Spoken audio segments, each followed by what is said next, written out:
Oh, baby, give me one more chance. This is another episode of the Stepover. Welcome back. Welcome back to the Stepover. I am Drew Scheid. It has been 10 days since the last recorded because I got busy. But I'm back and I'm going to talk the freaking National Basketball Association. So let's get into it. Let's just go right ahead and talk about the Sixers.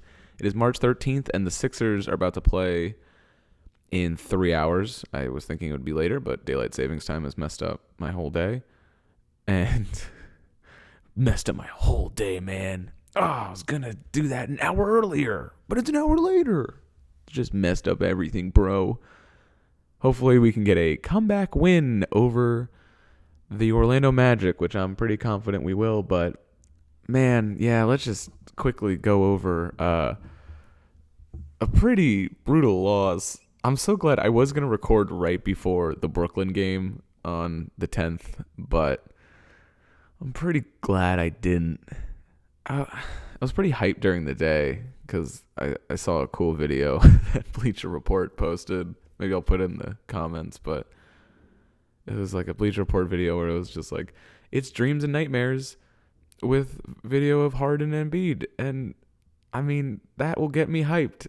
That's a pretty easy way of getting me hyped really quickly, is just play a little Meek Mill and show Joel Embiid highlights. And I'm like, I'll run through a wall. Like, I'll do anything like that. Truly, I do that, before I go to a job, or I'm like getting like ready for a scene or something.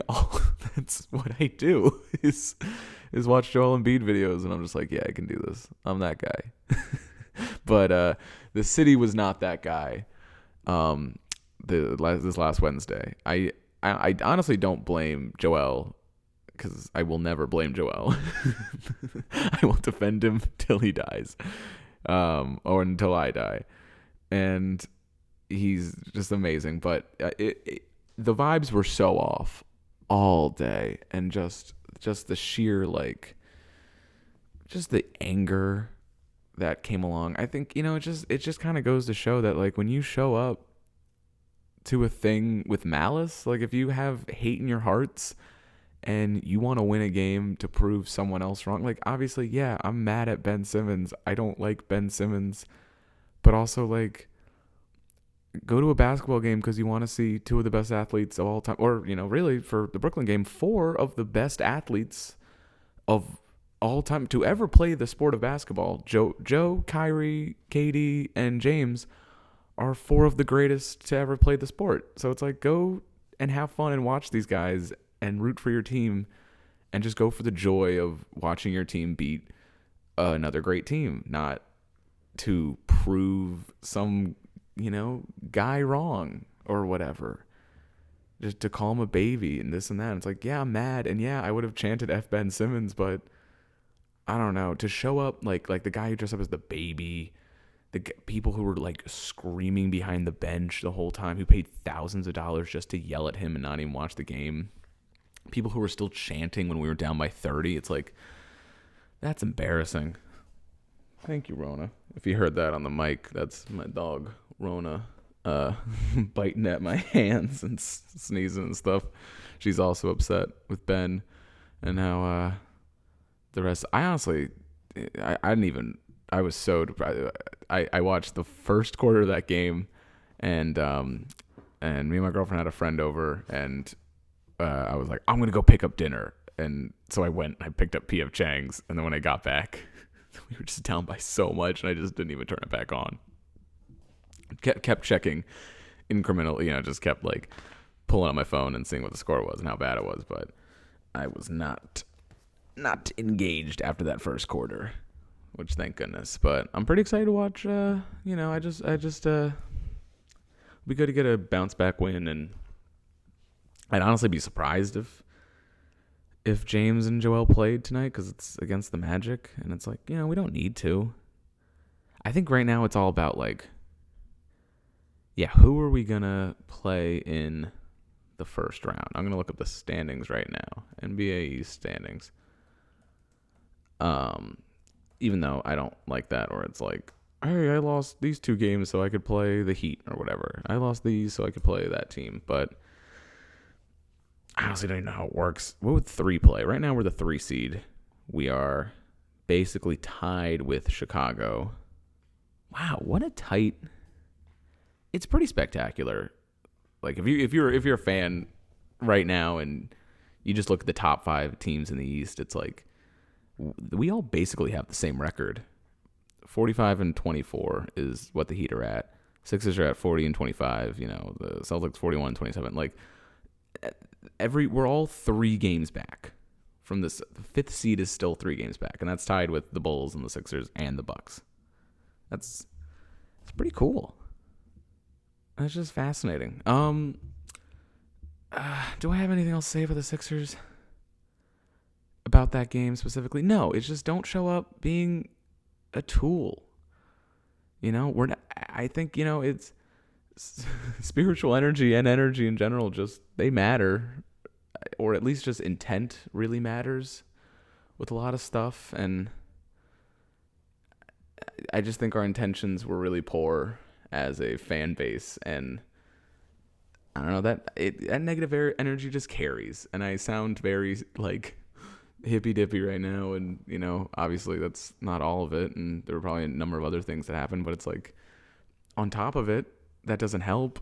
It doesn't help to be a bunch of surly drunks in the audience, kind of making everyone feel bad, and then putting pressure on Tyrese Maxey. You better blow out, this guy. Where it's like Tyrese is like, I still like Ben. Like, he helped me a lot my first year, and I learned a ton from Ben. It's just hard. I like Ben. I mean, I don't. It's like, I felt like I got tricked. I don't really like Ben. I'm like the lunch table. I don't really. No, but I spent so long rooting for him and defending him to other people when all my friends would be like, man, he's terrible. Man, he doesn't have a jump shot. But I defend him tooth and nail, be like, but he does so many. There were so many games.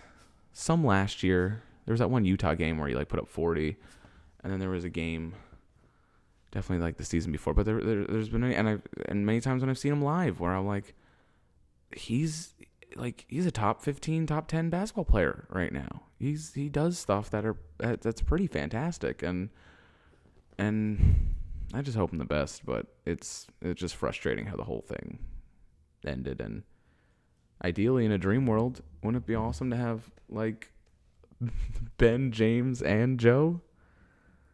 Not that I'm saying I miss Ben at all. I'm so glad he's not on the team, and he was weighing us. And I'm allowed to have both. I think I'm allowed to be contradictory there. I'm allowed to be very mad at Ben Simmons and mad at that situation and want him off the team, but also I wish it worked. I really wish it worked out. He was the number 1 pick for a reason. He's still a defensive threat for a reason. I will say I'm very, very confused with his health right now. It just seems pretty. The report today was he's not even doing one-on-ones. They say he's not healthy enough to be doing one-on-ones. And it's just fascinating. What was he doing? What was he doing for this long that he isn't in close to NBA shape yet? I don't know. It's a little troublesome. I will say on the defense, now to defend Sixers fan, or to just defend whatever. It is funny people being like, man, Ben Simmons had the best revenge game of all time, and it's like, no, he didn't. he showed up in a hoodie and he sat there, and and then he was carrying around. I thought that was stupid that fans were waiting outside of the hotel screaming at him in the morning for breakfast and whatever. And whenever we just go to the hotel, people were screaming at him. That's stupid. Yeah, but why was he walking around Philly dribbling a basketball? What was the tweet I saw was he's looking like he's Troy Bolton. What is he doing? He's walking around being yeah, I'm the basketball guy. I walk around dribble, but I am not healthy to do practices or runs or anything. I hope it's not something serious, but if it's nothing serious, it's definitely like it's just weird. It's like what's going on? I imagine Brooklyn wants you ready in the next bunch of days, and you have to be there for the playoffs. But it seems weird. It just seems wild that it's like teams, when everyone had COVID for Delta, when Delta was such a big thing, and teams lost players for a while. That was like, yeah, Greg Monroe hasn't played in 3 years. He's ready, and he'll put up 20 and 10. And like all these players are like, I haven't played in forever. Oh yeah, who's the guy? Who's on Indiana now? Oh, I'm forgetting his name. Lance Stevenson. Like, he hasn't played in 3 years, and then it's like, boop, I'm ready, and I'm a solid role player on Indiana right now. It's just, I don't know, just funny. I think that's enough of that talk from Mr. Simmons, Mr. Ben Simmons. I'll just move on to, I'm just going to scroll through all the games and talk about ones that I watched since March 10th. Warriors Nuggets. Okay, let me talk about the MVP race for a minute. Man, it's so cool to have three really amazing players. Three. I don't know who. Well, Giannis. You can't not leave out Giannis. But it's that. What I like about MVP stuff, what I like and don't like about it is that it's obviously incredibly merit-based, but it's like the Oscars, where it's like if Denzel gives two amazing performances year after year, let's say he wins for the first year. Let's say he had a great performance last year and he won. And then this year, he's got Macbeth. Maybe he's not going to win because he just won the Oscar last year. That's kind of how they do things. Even if his next performance was better than the one he gave that he won and they don't give it to him, it's just, that's kind of how it works. It's like, we're not going to, it's voter fatigue. It's that thing of like, well, you have one. We're not going to give you another one. Or if we do, it'll be way later. Or I guess back-to-back, happens all the time. But a lot of the time it's like when someone gets two Oscars or MVPs or whatever high-profile award like that, they usually cap it, which is interesting. But also, it's nice to have multiple players have an MVP. And Jokic has his MVP. And I think, I think this last, weird Wawa burp, Wawa hoagie burp break. This last stretch of games is incredibly important for Jokic and Embiid. And I think Embiid, I was seeing things. I was like, Embiid like fully lost his MVP race after the Brooklyn game, and it's like, no, he didn't. He got 27. He was the only one who was good. Whatever. I think Twitter shows me things that I hate. Twitter has gotten so much worse. I haven't been on Twitter lately, where they updated it and it's terrible. But Twitter, I think, just actively shows you things that will upset you. Because like I'll reiterate stuff. I'm like, oh man, did you see this tweet that had like thousands of likes that said like Joel pees his pants? And people be like, no one saw that. I don't think that was big at all. And I just think to myself, I'm like, oh, Twitter just knows how much I like and tweet about Joel, that they'll show me things that'll make me angry because I will click on it and I won't like it or engage like that, like a comment or whatever. But like I still engage by tapping it and reading it and then like reading comments or looking at that person's profile.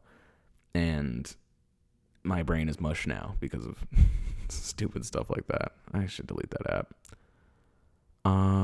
But yeah, it's gonna be. I'm so excited for tomorrow. I'm so excited to see, because I don't watch that many Nuggets games because they're usually at the same time as Sixers games, or it's West Coast, so sometimes it's later, or I don't know, for some reason just Nuggets games always fall at a weird time. I'm just never either around or seeing whatever. I like the Nuggets. I like a lot of people on that Nuggets. I got tricked by my friend to trading Bones Highland from my fantasy team, which I'm really upset about because I was really excited to get him because his name is Dang Bones Highland. And then now he's amazing. So I love the Nuggets. I think they're great. If you're on TikTok, the Nuggets TikTok is so funny. The social media, person who runs that. So funny, and every player is game to do something, and it's pretty great. So that's really fun. And I'm so excited for that matchup. Joe and Joke. Joe v. Joe. Finally. Because we really haven't had that. Even like this year, Joel sat out. He had a leg thing. And then Charles Bassey set up and had an amazing game. And then for some reason, we haven't seen Charles Bassey on the Sixers since. That's so weird. Why are the Sixers so weird about young players? Just let them play. We have a bunch of young players. Let Isaiah Joe play. Let Charles Bassey play. Whatever. I'm just bitter. I really was. I'm so excited to watch games tonight because I was so sad by Wednesday that I just been like, oh, where's Charles Bassey? He's the only one saving this franchise. He needs to come back. Let's see. Yeah, let me just flick through a bunch of games that happened. The Clippers been on a run. I love the Clippers. They're so cool. I love Reggie Jackson. I don't know if I would like to read the email. I'm on the email list for Clippers games because I went to a Clippers game once before the pandemic, and and then they sent me a really nice email that was like, Drew, Reggie thanks you. Yes, Reggie thanks. I love my LA Clipper emails. I love getting them because I watch Clipper games, so it's great. I'm glad I get them. I feel part of it. Drew, here's the email I got. Reggie thanks you, Clipper Nation. Drew, Reggie Jackson wants to thank you for your relentless support this season. Man, that's awesome. That feels good. To get an email like that Reggie Jackson thanks you. I love it. I love Reggie Jackson. He's the coolest. He's the coolest guy. I'll keep reading. In Reggie's words, this fan base gives my teammates and me the confidence to dig deep and keep going. They support and believe in me, and knowing that they have my back lets me focus on the game that I love. Thank you, Clipper Nation, for reminding me why I play. It's for you. I love that. That's so saccharine and nice and like hallmarky. It's beautiful. Reggie Jackson is so cool. I cannot believe this year, like once they sort of announced that, like, okay, Paul George is going to sit out till Kawhi's back. It's just like, okay, what's going to happen? I guess this whole team's going to be on autopilot, whatever. But it's like, no, Reggie Jackson, Ty Lue, and Zubac just sort of like kind of are running this, they're getting everyone going, and they've played amazing. They're a really good team. And Reggie Jackson has the most fun look ever. Reggie Jackson looks like a 2K character. Like, he looks like, whoa, you unlock the goggles and the tattoo. Like, whoa. You look sick. And you're a short guard that can just yam it and dunk and hit threes wherever and play make and trash talk and do funny. Like, he is the ultimate 2K player. He's amazing and so much fun to watch. And I love Reggie. And I was pretty psyched to get my email. Hey, Rona the dog is barking. Stop barking, Rona the dog. Unless you're barking your support for Reggie Jackson, the best Clipper to ever live. Sorry, Bob McAdoo. Whatever you can do, Reggie and Rona can do. Okay, games are playing right now. The Nets beat I'm transitioning. I'm just jumping around now. What was I talking about before this? MVP stuff. Let me finish my stupid Oscar thought. But it's nice that multiple players get it, because I want to see Joe get it. And I think Joker will get another one. Joker's playing better this season than he did last season. But Embiid is playing unbelievable, and he's got the defense advantage above him, and he, his points and all that. And so I think it's going to go to Joe, hopefully, if this last bit goes really well, because it'll be fun. We'll see. Tomorrow will be a really defining game for the two of them, which will be pretty exciting. Also going to talk about LeBron James, the 37-year-old man who scored 50 points twice this season? Unbelievable. How could anyone... this guy is unbelievable. There is nothing left to say about LeBron James that hasn't been said. Because do you know why? Because he's been playing for 20 plus years. He's been playing so long that we're just running out of things. That's why the mode now is we all hate him and he should be traded. And it's no, he's LeBron James. Even when he's bad, he's better than your favorite player.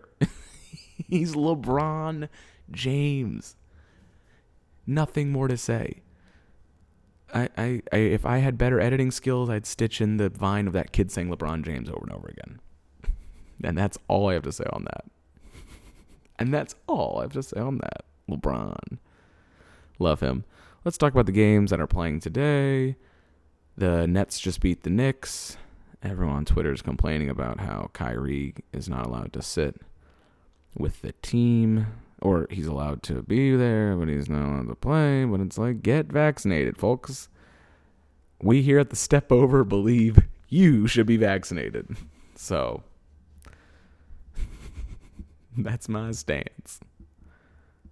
Some good games today. Mavericks, Celtics. I hope the Mavs win. But that's funny. Those are my two least favorite teams, are the Mavericks and the Celtics. But I am rooting for the Mavericks because standing stuff. The Pistons are currently 10 points ahead of the Clippers after I just sung the Clippers' praises for a while.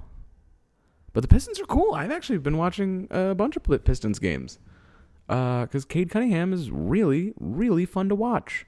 He might be, Evan Mobley is probably going to win Rookie of the Year because he's been playing longer and he's had such an effect on that team.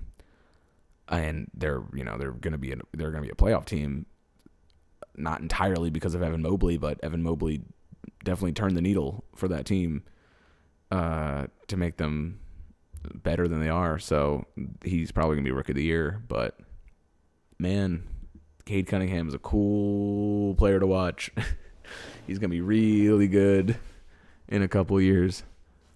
Man, that's cool. That's cool that we have two. I'm just thinking of young, exciting to watch guards who can play make and are flashy in LaMelo and Cade.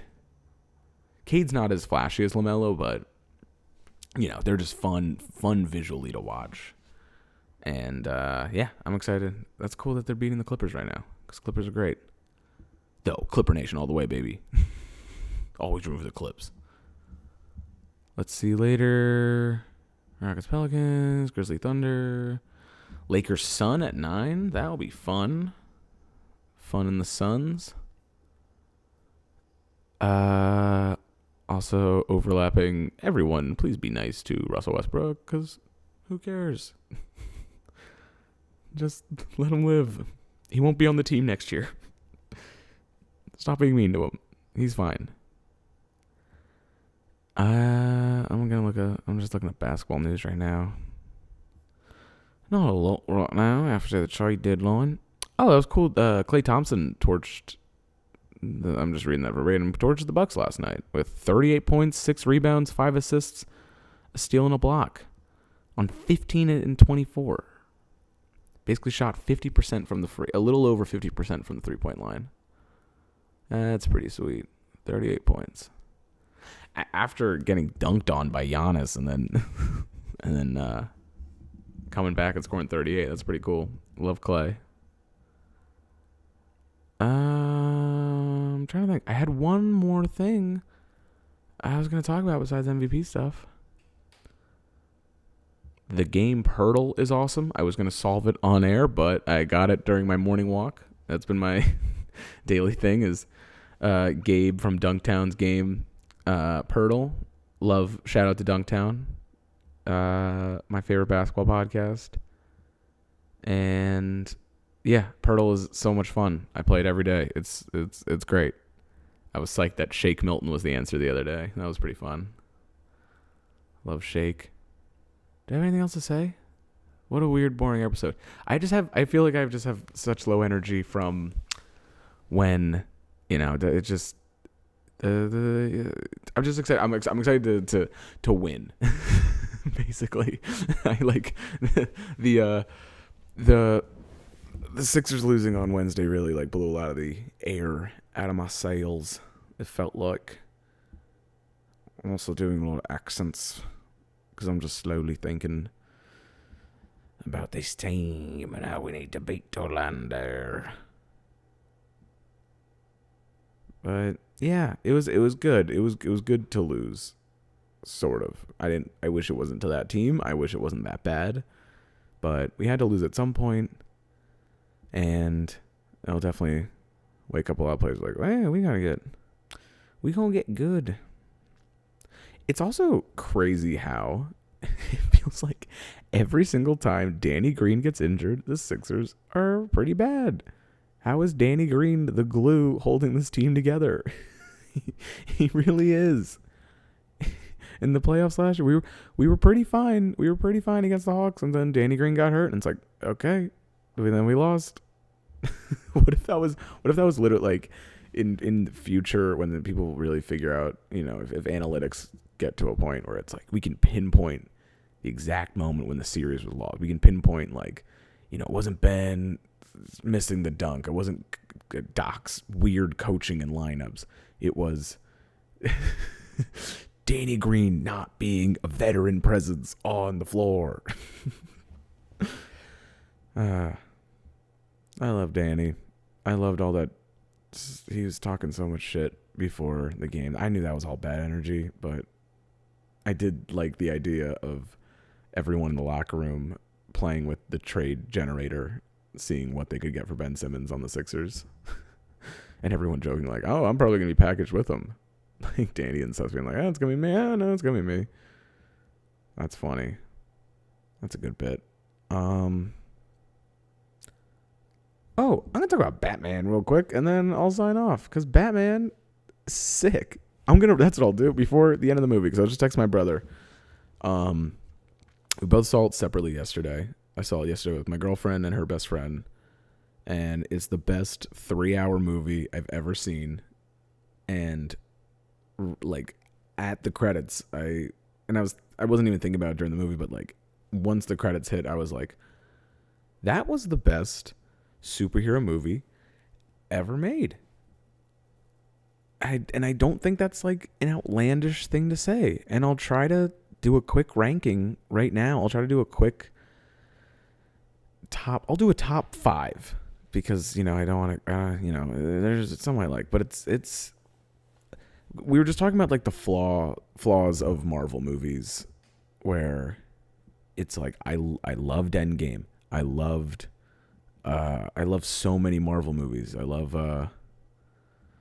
what are some I love? I love Iron Man 3. I love, Spider-Man, all those Spider-Mans, No Way Home, Homecoming, whatever.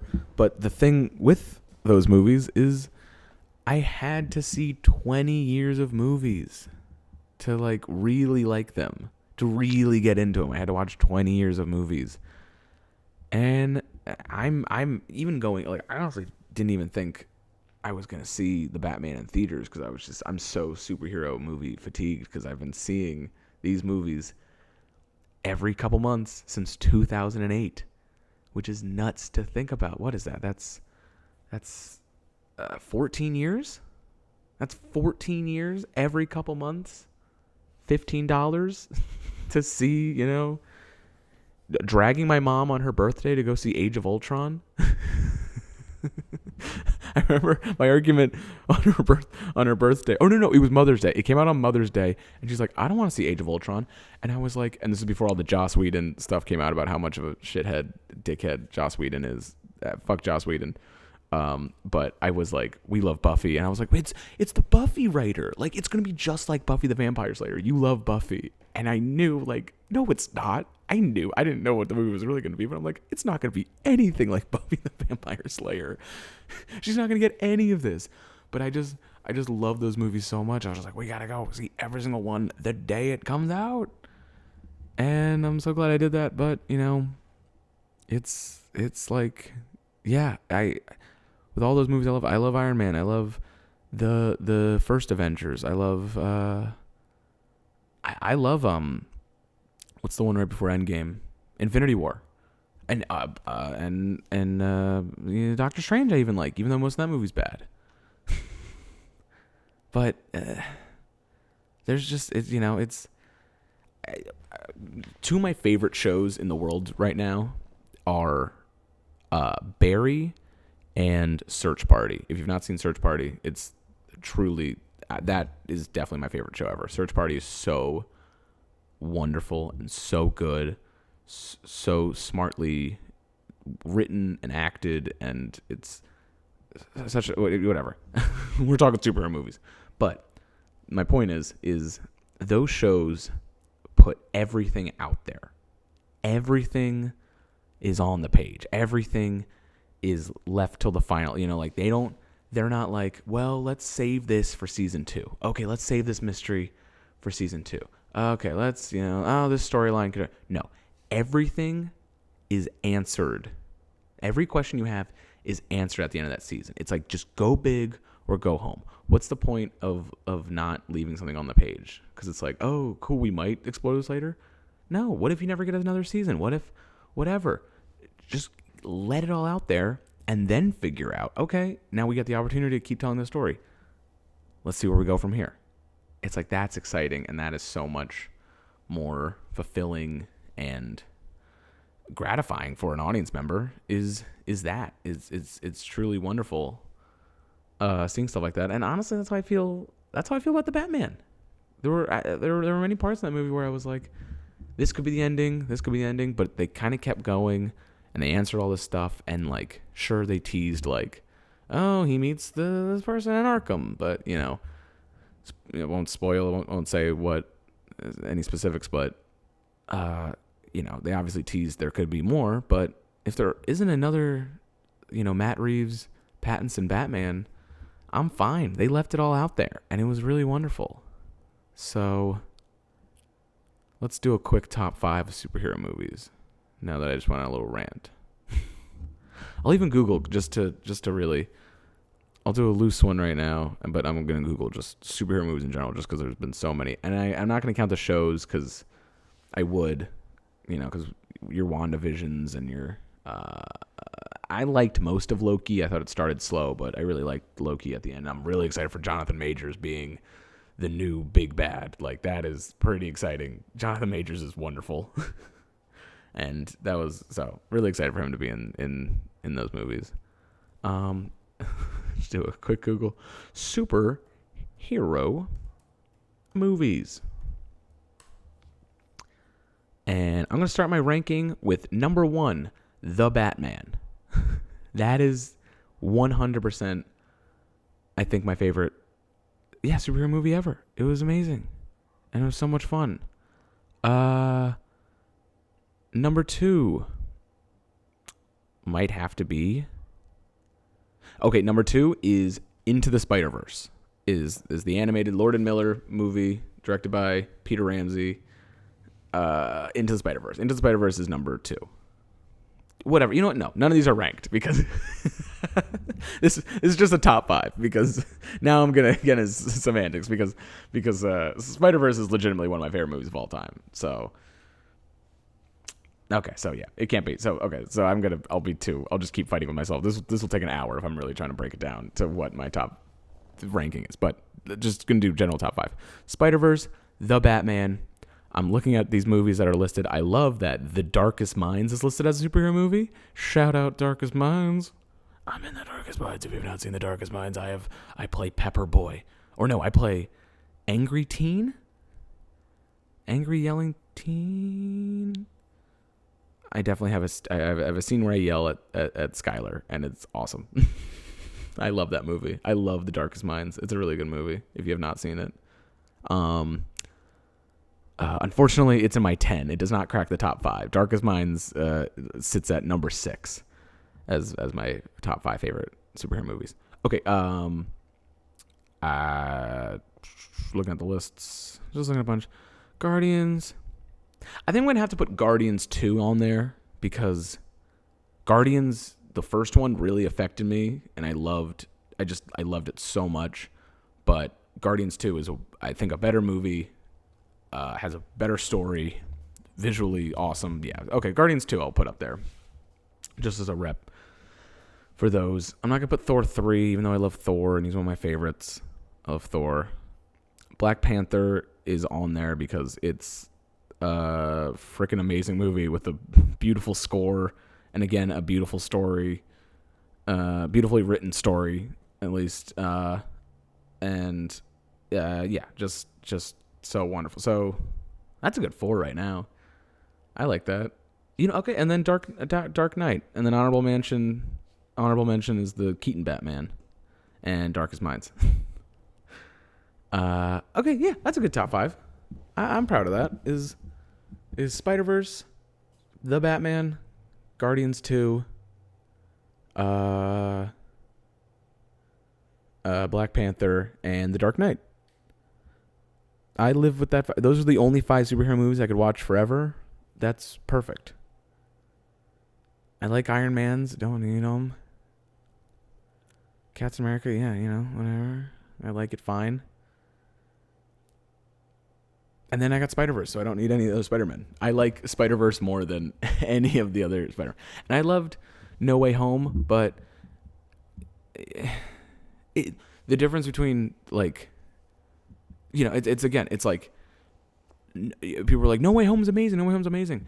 But most people aren't going to like No Way Home because they haven't seen the other 30 movies. And even there's even more context you need with No Way Home, because you don't only have to see the 20 years of Marvel movies, you have to see the 2 Garfield movies, and you have to see the 3 Tobey Maguire, Sam Raimi movies. That's so much homework. Movies shouldn't be homework. It's just funny. I love, not to diss. I love No Way Home. I thought it was fantastic, but it's live action Into the Spider-Verse, but with so much more context you need. And Spider-Verse, you don't need any context. It starts. And they even make great jokes throughout the movie about context, where they keep reintroducing themselves, and it's so wonderful. Oh God, I might put on Spider-Verse later. and to end my, I'll just. Oh, how much time did I record for? Geez, 40 minutes again? My gosh, these are getting longer and longer. Sorry. And again, I hope everyone has a fantastic week. Let's go Sixers. 10-9-8 76ers are the MVP of this year. Predicting right now, it's going to be the man, the myth, the legend, Joel Embiid. And the top 5 superhero movies of all time are Spider-Verse, The Batman, The Dark Knight, Black Panther, Guardians 2. I am proud of that list. Okay, great. I love you all. Have a fantastic day. Mwah!